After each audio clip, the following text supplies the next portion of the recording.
National de développement du sport et de la culture a procédé à la remise du fonds de soutien aux panthères devant participer à la 9e édition du marathon du Gabon. Raïssa Lormedzamendan, Arnaud Mengue. C'est acté. Pour cette 9e édition du marathon du Gabon, les 16 panthères retenus par la Direction technique nationale bénéficieront d'un accompagnement du ministère des Sports via l'Office national de développement du sport et de la culture. Une décision salvatrice qui fait suite à la demande formulée par la Fédération gabonaise d'athlétisme.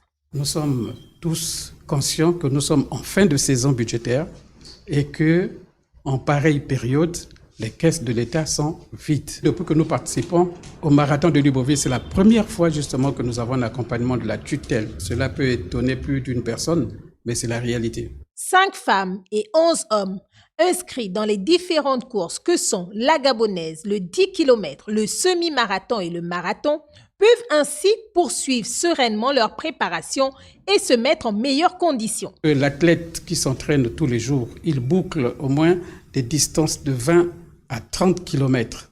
Et il faut après, par la suite, qu'il puisse récupérer en énergie, qu'il puisse récupérer sur le plan diététique, sur le plan médical. Mais nos athlètes sont en manque justement de toutes ces actions. Et le ministre vient de combler cela. La course pédestre labellisée World Athletic depuis 2015 est prévue du 16 au 17 décembre prochain, avec un retrait de dossard à compter du 14 décembre. Près de 20 000 participants attendus sur les 6 courses, dont les professionnels du Kenya, de l'Éthiopie et de